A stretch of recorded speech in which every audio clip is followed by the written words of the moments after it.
Hi, everyone. My name is Kimberly, and today I'll be talking to you about the dangers of cyanide and how we can address cyanide poisoning in the community. So, what is cyanide? Cyanide is a deadly, fast-acting poison that inhibits cells from using oxygen.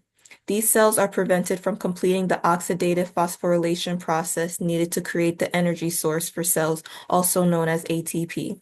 Severe outcomes such as death can occur within minutes of exposure, depending on the method of entering our system and the amount we take in. Smaller traces of cyanide will be altered into thiocyanate and excreted through our urine. Larger doses will target the heart, respiratory, and nervous systems.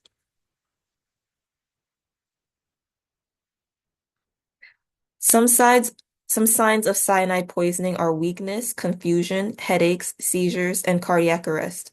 If you've been exposed, you must remove yourself from the area of exposure. This can mean going outdoors to avoid inhalation. Remove your clothing by cutting it off in order to limit contact with this harmful agent. Your clothing must be sealed away in a plastic bag to prevent further contamination. Cyanide must also be flushed from eyes and washed thoroughly from your skin with soap. Medical professionals will treat these patients with oxygen. The antidote to cyanide poisoning is sodium nitrite and sodium thiosulfate. They are used in cases of serious cyanide poisoning to stop the effects. The people who are most susceptible to cyanide poisoning are people with manufacturing, mining, or pest control jobs. This is because cyanide is used to create textiles, plastics, and pesticides. There are traces of cyanide in tobacco smoke and vehicle exhaust.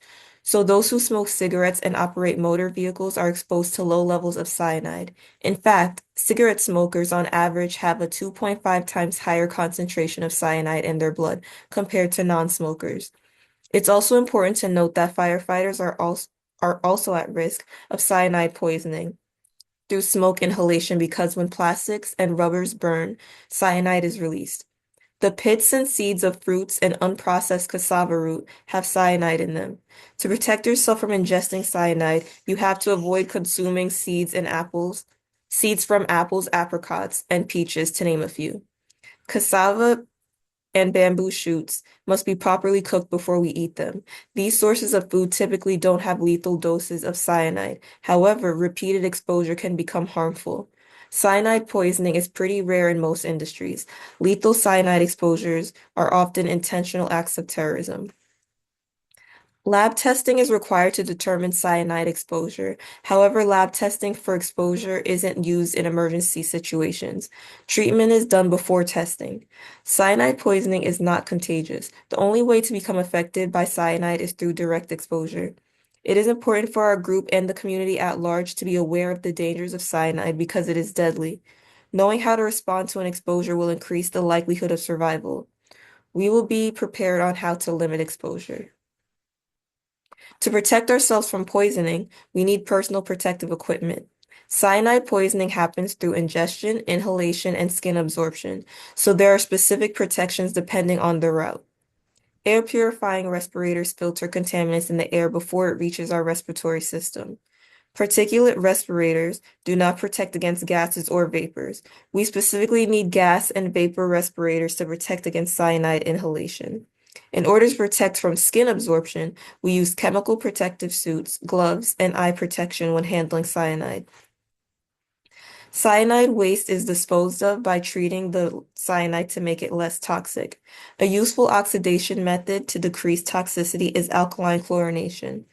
The process is completed by using bleach to destroy the cyanide. Other oxidation methods are using hydrogen peroxide and biological treatments. Contaminated materials must then be disposed of in a secure landfill.